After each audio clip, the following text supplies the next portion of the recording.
Why can I not pronounce any names ever? Hello! This video today is going to be my 25 in 25, which if you don't know, I'm sure you do.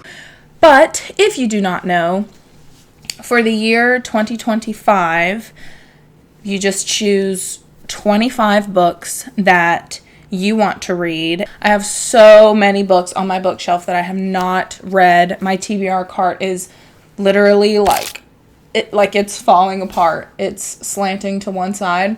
So for me personally, I chose to do books that I already currently own. So there are a lot of books that are on my TBR this year that I do not own.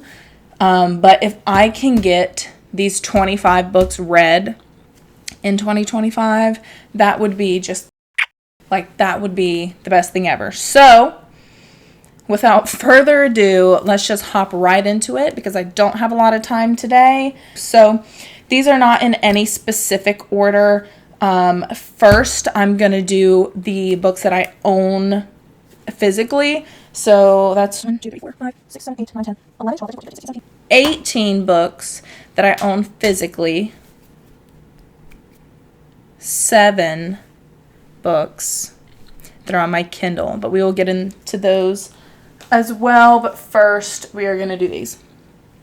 All right, so again, in no particular order, here are the 18 physical books that I have that are taking up space on my bookshelf because at one point I bought them and knew that I wanted to read them and have just decided to keep buying new books instead of reading them. So let's get into it. The first one, this is The Night of the Gun. I believe a lot of these actually I probably showed in my thrifting video that was like super long. So if any of these are repeats, you probably know a little bit about them already.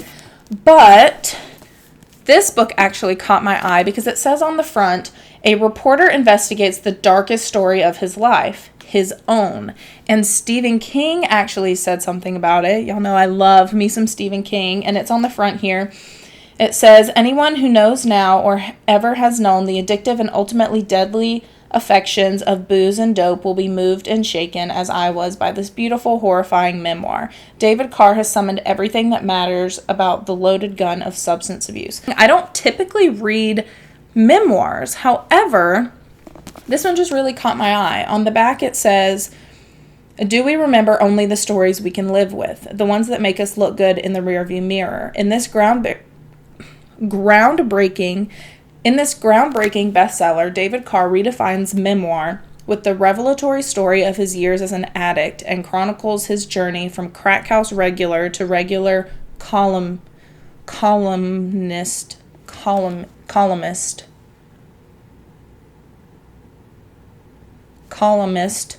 for the New York Times. Sorry. So, yeah. This was really interesting to me, especially because he's a journalist. I think that the prose will be very interesting. So, yeah. The Night of the Gun by David Carr. Next up is Never Never by Colleen Hoover and Tarryn Fisher. I have not heard anything about this book. I think that I picked it up. It definitely looks like it was thrifted from somewhere, but it's a joint author, a collaboration, I guess. And I have not read many of those. So I thought this was interesting. I think originally it was 3 different stories, and this is all 3 of them combined. So on the back it says, Carlisle Winwood and Silas Nash have been best friends since they could walk. They've been in love since the age of 14. But as of this morning, they are complete strangers. Their first kiss, their first fight, the moment they fell in love, every memory has vanished. Now Charlie and Silas must work together to uncover the truth about what happened to them and why. But the more they learn about the couple they used to be, the more they question why they were ever together to begin with. Forgetting is terrifying, but remembering might be worse. seems interesting. I've never read anything by Taryn Fisher, so I'm interested to see how I like her work. I don't know if I'll be able to tell who wrote which parts, but I'm interested to see what else she writes and if I might want to pick up something by her later. Everybody knows this one, super quick. I mean, it's a very short book that is literally just poems. This was popular literally years ago, and oh, my computer's about to die. one moment.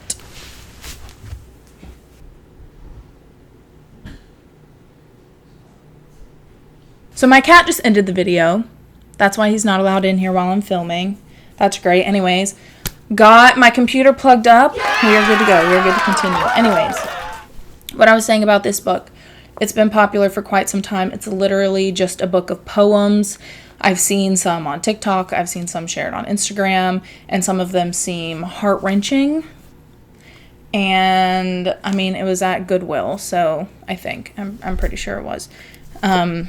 So I want to go through these. I think there are probably some that I'm going to want to highlight and make little notes about. So yeah, there's a second one, I believe, that if I really like this one, I will probably be picking up. But for now, Milk and Honey by Rupi Kaur, I believe is how you pronounce it. If I'm pronouncing it incorrectly, I am so sorry. But on the back it says, "This is the journey of surviving through poetry. This is the blood, sweat, tears of 21 years. Is she 21 years old? Or was she when she released that? This is my heart in your hands. This is the hurting, the loving, the breaking, the healing." That's actually really cool. We love a young author. That's awesome. I cannot imagine writing a book. I would love to, but I'm never going to put it on my bucket list or anything because I don't think that I'm creative or imaginative enough to come up with something. I mean, I could come up with something, but would it be good writing? Would it be a good story? Would people want to read it? No. So I'll just stick to reading. The next one is First Lie Wins. I have seen this all over TikTok, all over Instagram. I know absolutely nothing about it, so let's see what it's about. Evie Porter has everything a nice Southern girl could want. A doting boyfriend, a house with a white picket fence, a tight group of friends. The only catch, Evie Porter doesn't exist. Oh, guys, I think that I read this to you before, haven't I? I'm getting deja vu. The identity comes first, Evie Porter. Once she's given a name and location by her mysterious boss, Mr. Smith, she learns everything there is to know about the town and the people in it. Then the mark, Ryan Sumner. The last piece of the puzzle is the job. Evie isn't privy to Mr. Smith's real identity, but she knows this job isn't like the others. Ryan has gotten under her skin, and she's starting to envision a different sort of life for herself. But Evie can't make any mistakes, especially after what happened last time. Evie Porter must stay one step ahead of her past while making sure there's still a future in front of her. The stakes couldn't be higher, but then Evie has always liked a challenge. Okay, interesting. So, First Lie Wins by Ashley Elston. A lot of the books that I've been reading lately are mostly books that I've heard a lot of talk about, albeit good talk, bad talk. I just like being in the know, and I feel like I'm never in the know. I feel like every time I'm watching someone do like a book review, or not even a book review, but just like reading vlogs, or all the books I read in so-and-so year or so-and-so month, whatever, I'm like, I've never heard of these books in my life, or I've heard of them, I've never read them, I don't own them. So a lot of these are inspired by hype that I've heard, and I want to be included. I want to be included too. So the next one we've got is Stephen King on Writing. This is, I don't want to say his only nonfiction book, but maybe, I don't know. But it is nonfiction. It is a memoir about the craft of writing. Look at me saying I don't read memoirs, and I have 2 memoirs in my, whatever. It's fine. I know a lot of people who like Stephen King and are also authors have read this because it has a lot of like writing tips and stuff in it. I am not an author, nor do I ever plan on writing anything. However, I think it would be really interesting to get like a peek into how he writes, why he writes how he writes. So that's why I picked this one up. Obviously, I'm a big Stephen King fan. I like a lot of his work. So I'm definitely interested. And this one actually is the 20th anniversary edition with contributions from Joe Hill and Owen King. Is Owen his son? Yeah. No. Oh. Owen King is his father. Joe Hill is his son. Okay. Interesting. And it includes an updated reading list from Stephen King. Cool. All right. So, On Writing by Stephen King. The next one is Verity. My, have I heard things about Verity. Apparently people who don't like Colleen Hoover still like Verity. I don't know if I have opinions about Colleen Hoover. Okay, obviously one of my favorite books in the world is All Your Perfects by her. That book had me sobbing, gagging, absolutely ripped my heart to pieces. But I'm also very sensitive, so it's really not hard for a book to rip my heart to pieces. But that book, that is one of my favorite books.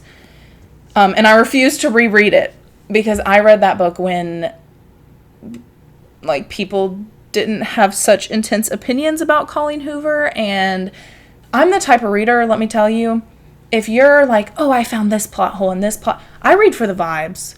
Like, if there are plot holes and if there's bad writing, it's got to be bad. And the plot holes have to be obvious because I do not look for things like that. I just read for the vibes. I just immerse myself in a book. And it's really, I'm like that with all entertainment, like shows that my husband will be like, oh, this doesn't make sense, or he'll call things, he'll be like, oh, this is gonna happen, and he's usually right. He always predicts the endings of movies, which makes me so mad when I'm showing him a movie that I really like and he just predicts it. I am not like that at all. Any entertainment that I consume, whether it be books, shows, movies, I mean literally anything, I'm just buckled up. I'm here for the vibes only. So I've heard a lot of really good things about this book. A lot of people really, really enjoy it. On the back it says, Lowen Ashley is a struggling writer on the brink of financial ruin when she accepts the job offer of a lifetime. Jeremy Crawford, husband of best-selling author Verity Crawford, okay, so Verity is a name. It's a person, has hired Lowen to complete the remaining books in a successful series his injured wife is unable to finish. Lowen arrives at the Crawford home ready to sort through years of Verity's notes and outlines, hoping to find enough material to get her started. What Lowen doesn't expect to uncover in the chaotic office is an unfinished autobiography Verity never intended for anyone to read. Page after page of bone-chilling admissions, including Verity's recollection of the night her family was forever altered. Lowen decides to keep the manuscript hidden from Jeremy, knowing its contents could devastate the already grieving father. But as Lowen's feelings for Jeremy begin to intensify, she recognizes all the ways she could benefit if he were to read his wife's words.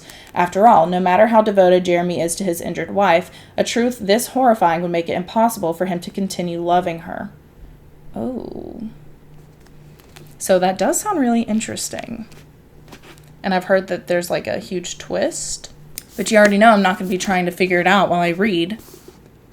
Austin. Anyways. Another controversial author, you either love her or you hate her, Frida McFadden. Personally, I'm trying to look at my shelf. Okay. I have read The Coworker, Never Lie, and The Teacher. The Teacher, not it. For me, I did not like that one. Did I expect the plot twist? No. But I think an issue that I have with Frida McFadden and that a lot of people have with Frida McFadden. Can she give you a good twist? Absolutely. Like, she absolutely can give you a really good twist. However, based off the 3 books I've read, it seems like after you're let in on the plot twist, the rest of the book and the way that the characters have behaved and the dialogue that has happened and like the inner monologue of the characters starts to fall apart. Like, it starts to not really make sense anymore. If you read Frida McFadden, you kind of get what I'm saying. Like, I loved Never Lie. I really did, and that seems to be a lot of people's favorite. That and The Inmate. I've not read The Inmate yet, but I probably will soon. But The Coworker, like, at the end, the plot twist just didn't really make any sense. Like, was I reading it like, oh, yeah, absolutely. But did it make sense? No. It didn't really make sense. But, again, I'm here for the vibes. And so, if Frida McFadden wrote a book, I'm going to read it. Because I'm always at the end like, oh, what? And a lot of people apparently like this one. I think this was one of the Goodreads, if I'm not mistaken. Don't hold me to it. I'm pretty sure this was one of the Goodreads recommendations or Goodreads awards or something like that. Because I see it a lot on Goodreads. But yeah.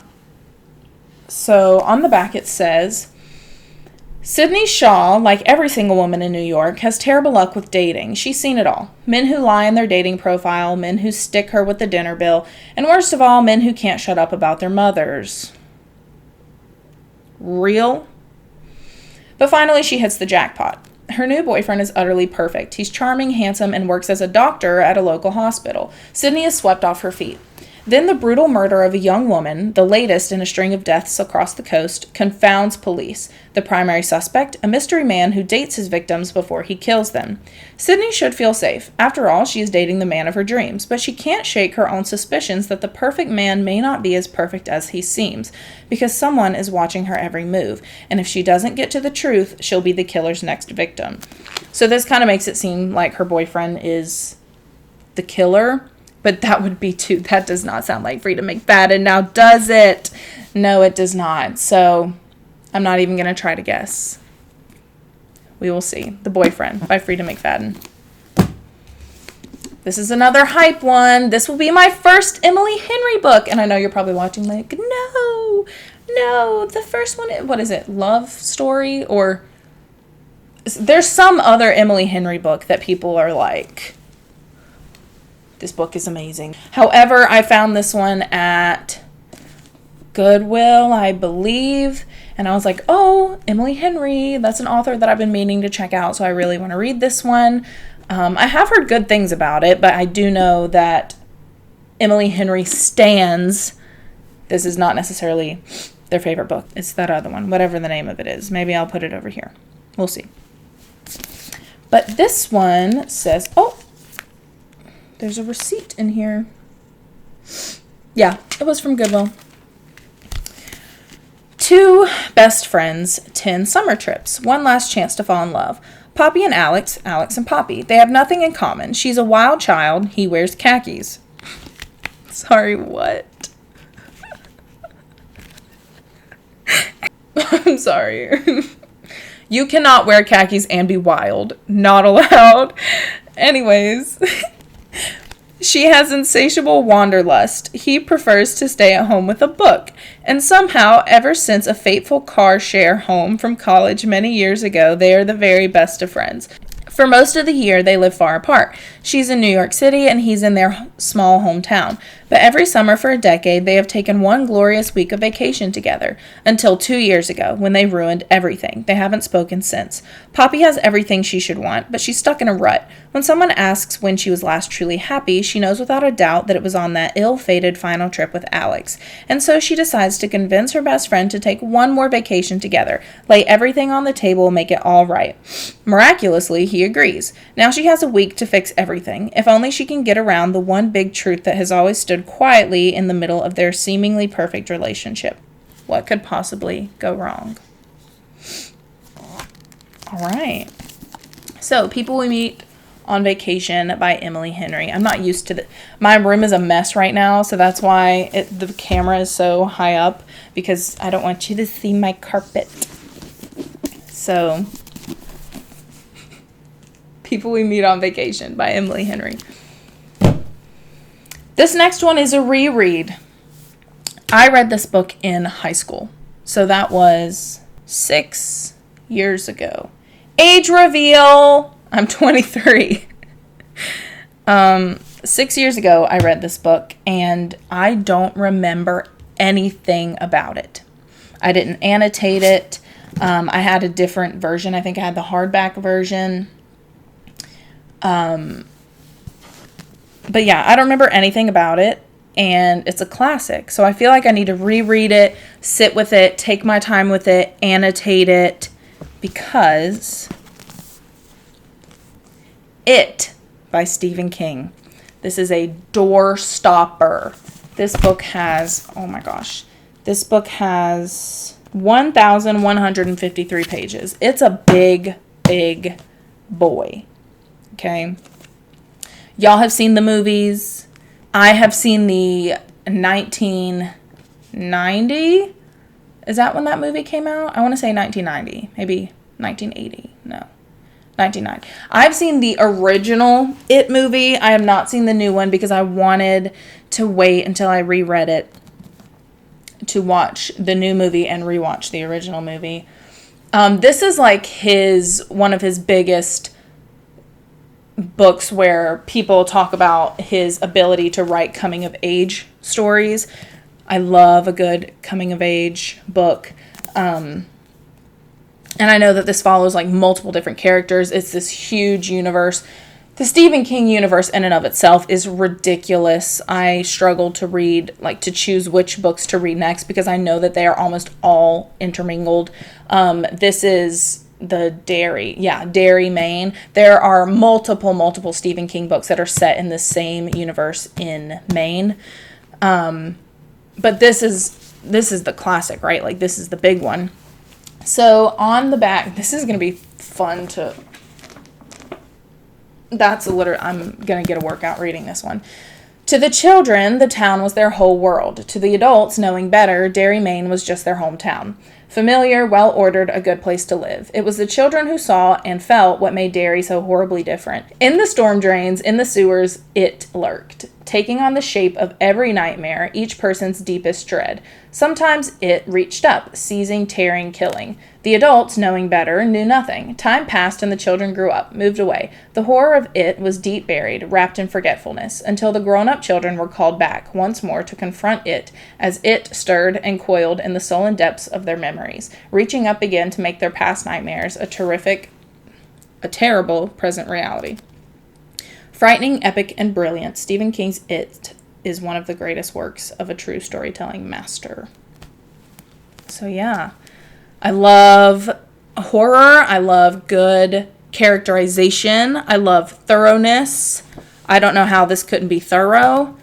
So I don't know how I probably was like a junior in high school. Maybe a senior. But it's been so long that I don't remember much at all.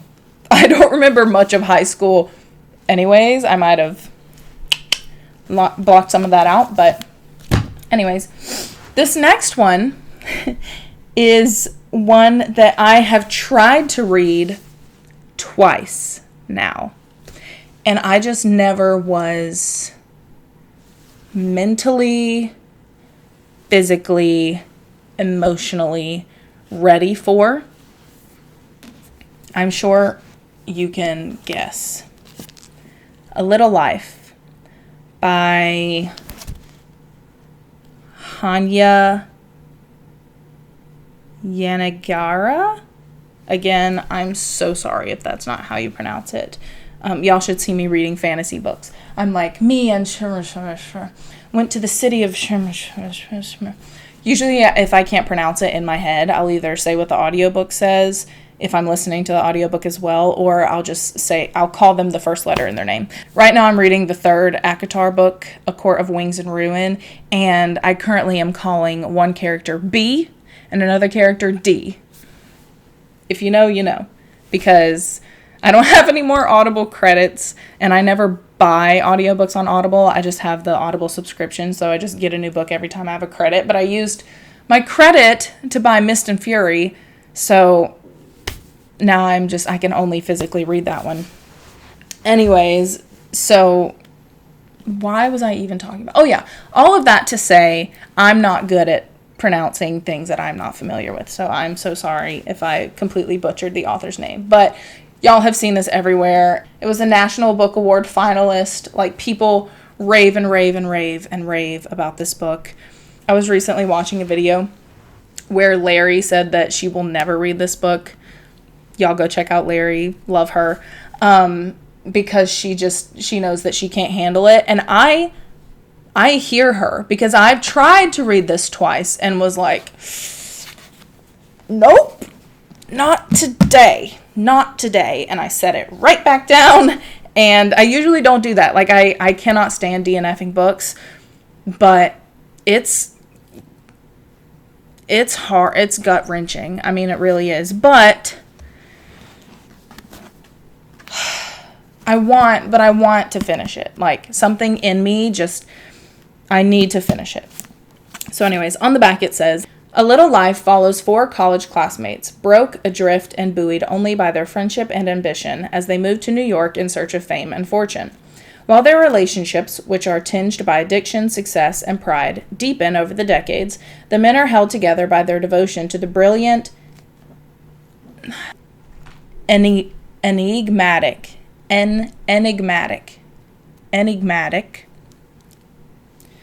Jude, a man scarred by an unspeakable childhood trauma. No kidding. A hymn to brotherly bonds and a masterful depiction of love in the 21st century, Hanya Yanagihara's stunning novel is about the families we are born into and those that we make for ourselves. Editing, Rachel, if I just pronounced that right, you put something on that screen right now. Put something on that screen right now. If I didn't, then cut this out. Redacted. Anyways. So, A Little Life. The next one, this is just a fun one. This is just really exciting for me.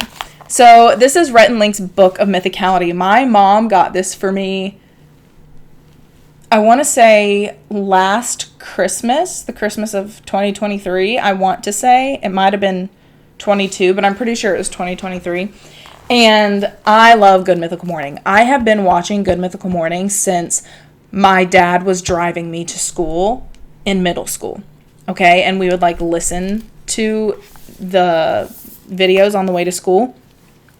And I have loved watching their channel grow. I've loved watching them grow, and I have some merch in my closet. I love them and supporting them, and their friendship is beautiful, and they're just a good time. My cat got hold of it. Can you tell?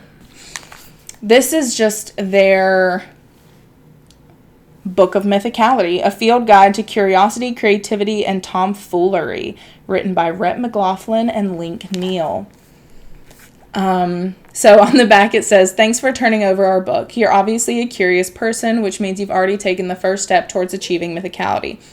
Lucky for you, opening this book is even more rewarding than turning it over. Within these pages, you'll discover 20 ways to live a mythical life, including eat something that scares you, make a bold hair choice, say I love you like it's never been said, and more. Along the way, you'll also find embarrassing stories and photos we'll probably regret sharing, character building, the board game, an important message from the year 2075, a quiz to help you determine if you should get a dog, a eulogy you can read at any funeral, oh good, grown-up merit badges to earn, and lots of helpful guides, charts, and activities to get you started. If you decide to read this book, there's a high likelihood of increased mythicality in your life, which means you may soon find yourself laughing more, learning more, and not taking yourself too seriously. This mentality has been known to spread easily to friends and loved ones. You have been warned. Look how different they look, too. This is not what they look like anymore. When did this come out? Obviously, over 2 years ago. But anyway, they also have, I really want the mythical cookbook too, because if y'all watch them, there are so many things that I've wanted to try and not try that they eat on the Willet episodes, the taste testing where they mix certain dishes with other dishes and vice versa. If you watch them, you know what I'm talking about. If not, just skip over this part. But I really want the cookbook too, so maybe I'll buy the cookbook. But I think that'll just be a really fun read. So yeah, I wanted to put that on my 25 and 25. The next one, believe it or not, another Stephen King book. This is Fairy Tale. I've had this on my shelf for a long time and I never read it because I wasn't sure if it was intertwined with another one that I should read first. But from what I've researched, this is a standalone. It does have like some Easter eggs in it, I think, from other books, but there's nothing that you'll be missing if you read this without having read the other ones. So on the back, this one says, Charlie Reed looks like a regular high school kid, great at baseball and football, a decent student, but he carries a heavy load. His mom was killed in a hit-and-run accident when he was 7, and grief drove his dad to drink. Charlie learned how to take care of himself and his dad.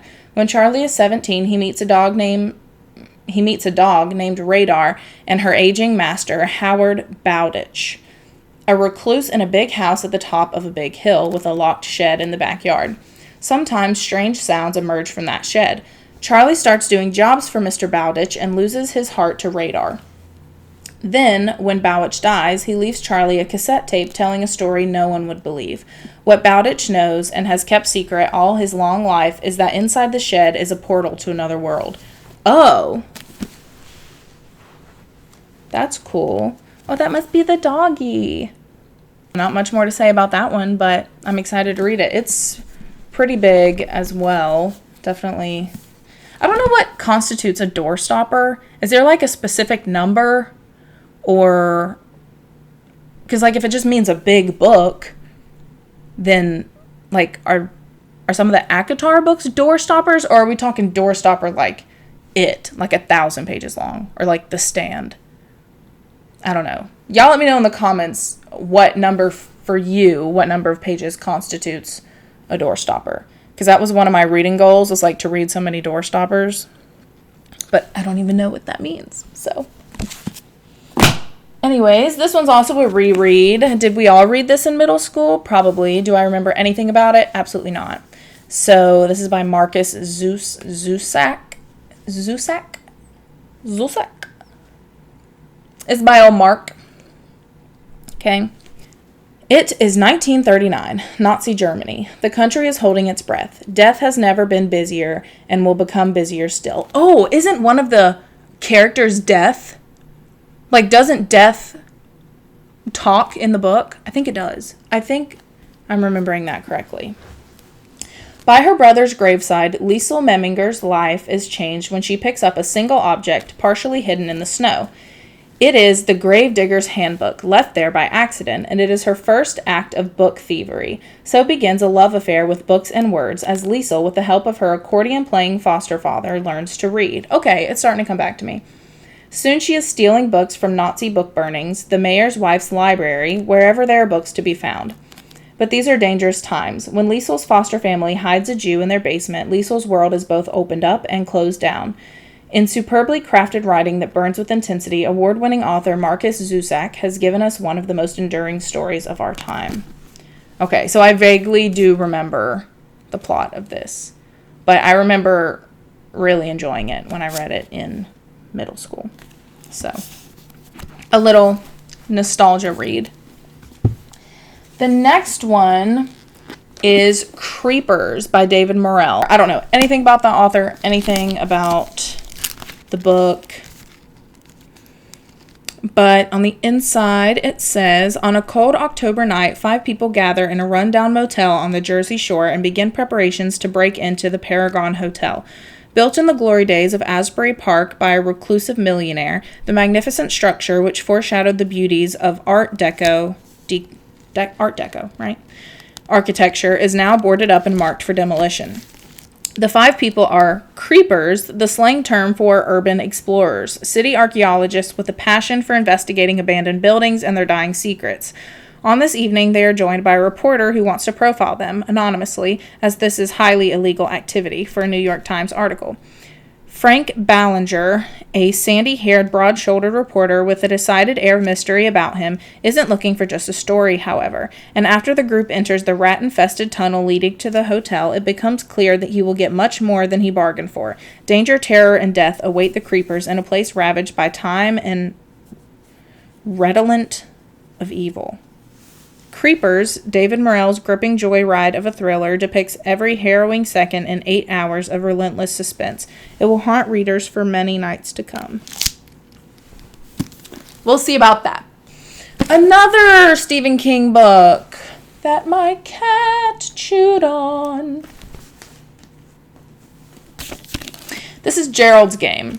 So I do know that there's a movie, and I purposefully not watched it because I want to read the book first. So I know a lot about this book. I know the premise of it. Basically, husband and wife go on they go to like a cabin in the middle of nowhere to like get away together or whatever. Somehow she ends up handcuffed to the bed. I don't know how that happened. Anyway, he has a heart attack and dies. So she's just like, hey, cool. And then I think like psychologically, like some stuff starts happening that's not really real. That's like all in her head. So it's like a psychological thriller, I'm pretty sure. So Gerald's Game. This one is The Woman in the Window by A.J. Finn. I've never read anything from this author, but I've heard really good things about this book. On the back it says, Anna Fox lives alone, a recluse in her New York City home, unable to venture outside. She spends her days drinking wine, maybe too much, watching old movies, recalling happier times, and spying on her neighbors. Then the Russells move into the house across the way. A father, a mother, their teenage son. The perfect family. But when Anna, gazing out her window one night, sees something she shouldn't, her world begins to crumble, and its shocking secrets are laid bare. What is real? What is imagined? Who is in danger? Who is in control? In this diabolically gripping thriller, no one and nothing is what it seems. And Stephen King wrote a little blurb about it. He said, The Woman in the Window is one of those rare books that is really unputdownable. The writing is smooth and often remarkable. The way Finn plays off this totally original story against a background of film noir is both delightful and chilling. So excited to get into this one. Oh my gosh, guys, you're never gonna believe it. Another Stephen King book. So this is one of his newer ones. I'm pretty sure it's a short story collection. Let's see. On the inside it says, You like it darker? Fine, so do I, writes Stephen King in the afterword to this magnificent new collection of 12 stories that delve into the darker part of life, both metaphorical and literal. King has, for half a century, been a master of the form, and these stories about fate, mortality, luck, and the folds in reality where anything can happen are as rich and riveting as his novels, both weighty in theme and a huge pleasure to read. King writes to feel the exhilaration of leaving ordinary day-to-day life behind, and in You Like It Darker, readers will feel that exhilaration too, again and again. And then it kind of talks about some of the stories that are in here and what they're about. But I like to go into books blind. So, You Like It Darker by Stephen King. I did not do this on purpose. Oh my gosh, you'll never guess.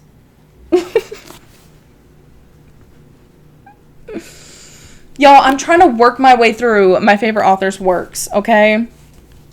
This is The Green Mile. I've seen the movie. The movie is super, super good. It's also super, super long. But the movie's really, really good. I watched it a couple years ago. And I just wanted to read the source material. On the back it says, Welcome to Cold Mountain I cannot say that word. Y'all. Y'all listen to me right now. There are a couple of words that I cannot say, no matter how many times you tell me how to pronounce them, no matter how many times I try to pronounce them. There are just some words that my mouth cannot pronounce. Okay? This is one of them. Penitentiary. Penitentiary. I've literally never been able to say that word in my life.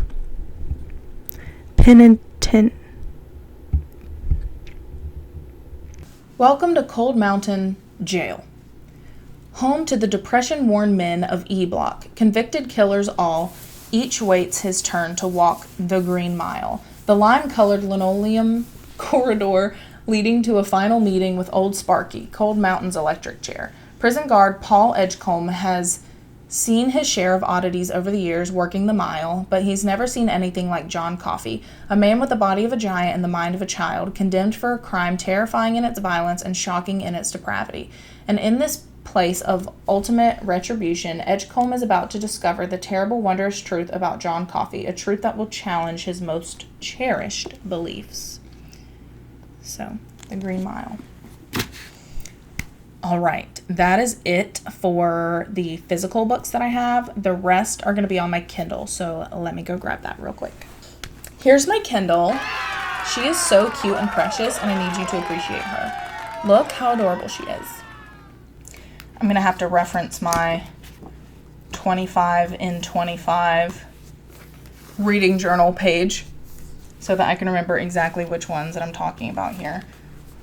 I told you I'm going to do a reading journal flip through when it's ready, but here's a little sneak peek, okay? This is my 25 and 25 page. It's so cute, right? So for these, I'm just going to put the picture of the book up here, and I'm going to read you the Goodreads synopsis of them. So let's get into that. Again, my Goodreads, Fable, Instagram, all of that will be linked down below. I don't ever post on my Instagram though, actually. I need to do better about that in 2025. Okay, the first one that I have on my Kindle is What Lies Between Us by John Mars. The book description on Goodreads is, they say every house has its secrets, and the house that Maggie and Nina have shared for so long is no different, except that these secrets are not buried in the past. Every other night, Maggie and Nina have dinner together. When they are finished, Nina helps Maggie back to her room in the attic and into the heavy chain that keeps her there. Oh. Because Maggie has done things to Nina that can't ever be forgiven, and now she is paying the price. But there are many things about the past that Nina doesn't know, and Maggie is going to keep it that way, even if it kills her, because in this house, the truth is more dangerous than lies. Fun. Also, all of these books are available for free on Kindle Unlimited if you have a Kindle subscription. Okay, the next one is The Good Lie by A.R. Torr, I want to say. This says, 6 teens murdered, a suspect behind bars, a desperate father. In a case this shadowy, the truth is easy to hide. 6 teenagers dead. Finally, the killer behind bars. But are the games just beginning? Psychiatrist Dr. Gwen Moore is an expert on killers. She's spent a decade treating California's most depraved predators and unlocking their motives. Predators much like the notorious Bloody Heart serial killer, whose latest teenage victim escaped and then identified local high school teacher Randall Thompson as his captor. The case against Thompson as the Bloody Heart killer is... That's a bad word. I'm not going to say it. And closed, as far as Gwen and the media are concerned. If not for one new development, defense attorney Robert Cavan is a still traumatized father whose own son fell prey to the BH killer. Convinced of Thompson's innocence, he steps in to represent him. Now Robert wants Gwen to interview the accused, create a psych profile of the killer and his victims, and help clear his client's name. As Gwen and Robert grow closer and she dives deeper into the investigation, grave questions arise. So does Gwen's suspicion that Robert is hiding something and that he might not be the only one with a secret. I've heard good things about that book, so I'm excited to read it. The next one has been recommended to me by a friend of mine. She said it's really good. I've also seen it everywhere. You've probably heard of it. It is called The Silent Patient by Alex Michaelides. Michaelides.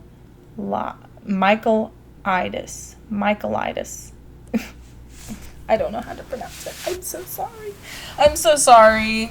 Anyways, I'll read the description of this one, even though most of y'all have probably read it or have heard of it. Alicia. Why can I not pronounce any names ever? If your name is not Gary or Kevin, I don't know how to say it. Okay? Alicia Berenson's life is seemingly perfect. A famous painter married to an in-demand fashion photographer, she lives in a grand house with big windows overlooking a park in one of London's most desirable areas. One evening, her husband Gabriel returns home late from a fashion shoot, and Alicia shoots him 5 times in the face and then never speaks another word. Go off, I guess. Alicia's refusal to talk or give any kind of explanation turns a domestic tragedy into something far grander, a mystery that captures the public imagination and casts Alicia into notoriety. The price of her art skyrockets, and she, the silent patient, is hidden away from the tabloids and spotlight at the Grove, a secure forensic unit in North London. Theo Faber is a criminal psychotherapist who has waited a long time for the opportunity to work with Alicia. His determination to get her to talk and unravel the mystery of why she shot her husband takes him down a twisting path into his own motivations, a search for the truth that threatens to consume him. The Silent Patient is a shocking psychological thriller of a woman's act of violence against her husband and of the therapist obsessed with uncovering her motive. Enough said. Can't wait to read that one. The next one, I know that this one is going to be a heart-wrencher too. This one is My Dark Vanessa by Kate Elizabeth Russell.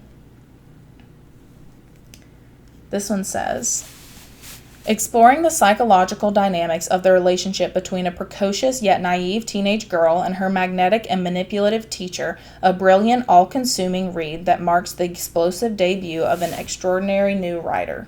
2000. Bright, ambitious, and yearning for adulthood. 15-year-old Vanessa Y. becomes entangled in an affair with Jacob Strain, her magnetic and guileful, I don't even know what that means, 42-year-old English teacher.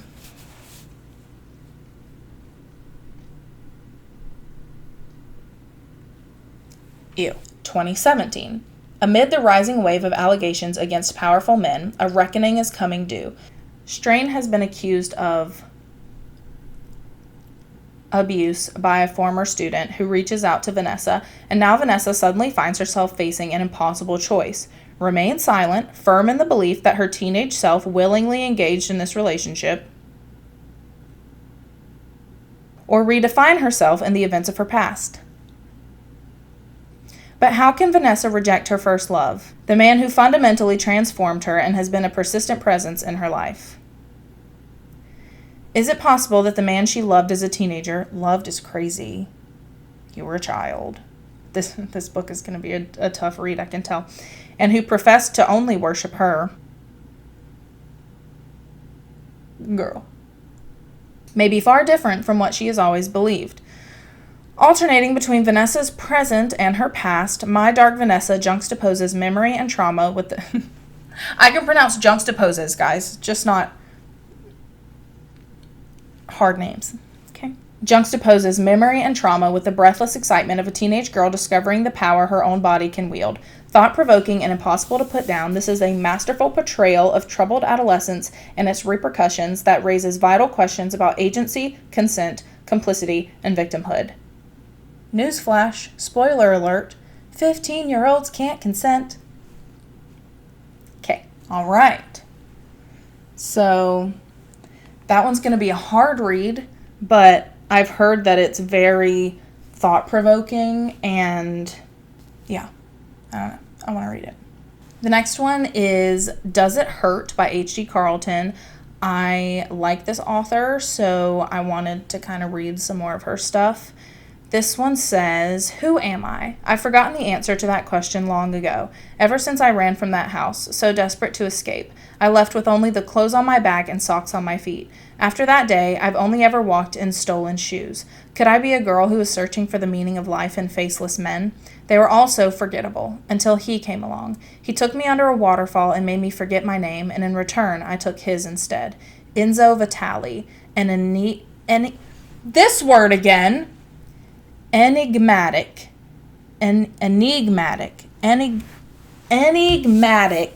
Oh my gosh. How do you pronounce this word? How to pronounce enigmatic.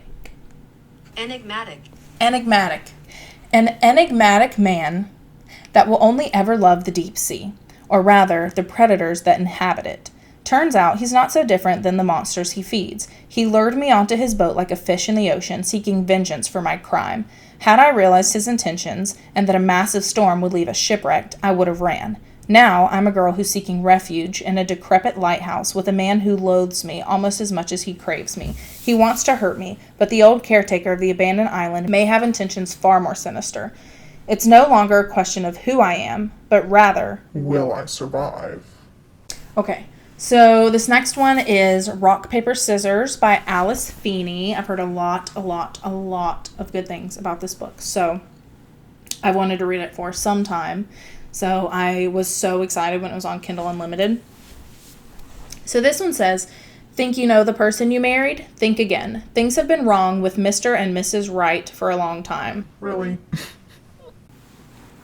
Not things being wrong for Mr. and Mrs. Wright. When Adam and Amelia win a weekend away to Scotland, it might just be what their marriage needs. Self-confessed workaholic and screenwriter Adam Wright has lived with face blindness his whole life. He can't recognize friends or family or even his own wife. Is that real? Is that a real thing? Every anniversary, the couple exchange traditional gifts. Paper, cotton, pottery, tin. Huh? And each year, Adam's wife writes him a letter that she never lets him read, until now. They both know this weekend will make or break their marriage, but they didn't randomly win this trip. One of them is lying, and someone doesn't want them to live happily ever after. 10 years of marriage, 10 years of secrets, and an anniversary they will never forget. Rock, Paper, Scissors is the latest exciting domestic thriller from the queen of the killer twist, New York Times best-selling author, Alice Feeney. So, sounds interesting. I don't know if that's real. Is that real? Is face blindness real? It is real. It's called prosopagnosia. Prosopagnosia. It's caused by a problem in the part of the brain that processes faces. Some symptoms of people with, I'm not saying that word again, may include finding everyone to look vaguely familiar, having difficulty identifying people, being able to tell if photos of people's faces are the same or different, and being able to derive the age and sex from a face. That's crazy. There's no treatment for it. Oh my gosh, there are famous people that have it. I feel so bad. I'm sorry. I did not know that that was a real thing. That is so interesting. I hope that the book, handles it well, has done the research and everything. I hope that the author really has done her research into it, because I'm really interested to see how that plays out. Okay. All right, and finally, last but not least, In the Dream House by Carmen Maria Machado. Or Machado, I don't know. Okay, y'all, let me tell you about my journey with this book. So, I heard really good things about this book. I saw a couple booktubers talk about it, and I was like, ooh, that sounds interesting, but it also sounds like it's got, a lot of domestic violence and stuff about it. And I was like, that sounds like something that might be kind of a tough read. I did not know that it is a memoir as well. And that made me almost even less likely to read it, because, it's one thing to read a fiction book about fictional characters and horrible people and these awful things that happen to these fictional people. But then when you read it knowing that the author based it on their life and that they went through these things, that makes it automatically 10 times more likely to make me cry. So I'm afraid of this book, but I've heard a lot of people say that it really is very eye-opening and very thought-provoking, and so I did want to read it. The book description says, For years, Carmen Maria Machado has struggled to articulate her experiences in an abusive same-sex relationship. In this extraordinarily candid and radically inventive memoir, Machado tackles a dark and difficult subject with wit, inventiveness, and an inquiring spirit, as she uses a series of narrative topics, including classic horror themes, to create an entirely unique piece of work which is destined to become an instant classic. But anyways, there you have it. There are my 25 books that I will be reading in 2025. Hopefully I get to all of them. Like, I'm going to try to seriously make it a point to get to all of them. This is like the most important reading challenge that I've given myself this year, is to get through these 25, especially because, 18 of them I have physically taking up room and weighing down my TBR cart. And the other challenge that's probably equally as important to me is the Year of Goober, which I talked about in the last video. But I am going to do everything in my power to try to read every single one of these books. Right now, as you know, I'm reading the ACOTAR series, so I've not been able to pick anything else up, because when I read a series, I have to read it beginning to end. Didn't know she's making another one. That's not going to come out until the end of 2025, beginning of 2026, I think, which is great because I'm sure that I'm going to want more because I have been enjoying them. But also, the reason that I wait for series to completely come out is because my brain does not comprehend. Like, I can rate something 5 stars. You can say, oh, what's it about? What's it about, Rachel? And I can say, I don't know, friend. I don't know, but 5 stars for sure. Like, I just forget. So by the time that book comes out, I'm not gonna reread the whole series, but I'm gonna have to like watch in-depth book review videos. I wonder if Weirdo Book Club has review, because her reviews are always so in-depth. Mostly I'm thinking like the rant reviews, but she goes chapter to chapter. I love that girl. But yeah, I'm just gonna have to watch videos to remind myself. Because as someone that doesn't really read a lot of fantasy, I don't think, as much as I am enjoying the series, I don't think it's going to sit with me and, like, ruminate in my mind for the rest of my life, like some books that I've read have. But I'm hoping after I finish that series, I'm trying to get the whole series finished this month, but Wings and Ruin has taken me a little bit because it's kind of slow starting and I've been busy, so we shall see. But after I finish that series, for sure, I'm gonna start on some of these 25 books. I might start with some of the easier ones so that I can feel accomplished. Like, I might start with like Milk and Honey and the Book of Mythicality, because those are gonna be, quick. Yeah, I'm not going to read it next because I need a break from these 600 plus page books. They intimidate me real bad. So anyways, that is it for this video. Be so proud of me for posting 2 videos in 1 month. What? I know. What can I say? I told y'all I was going to take it seriously.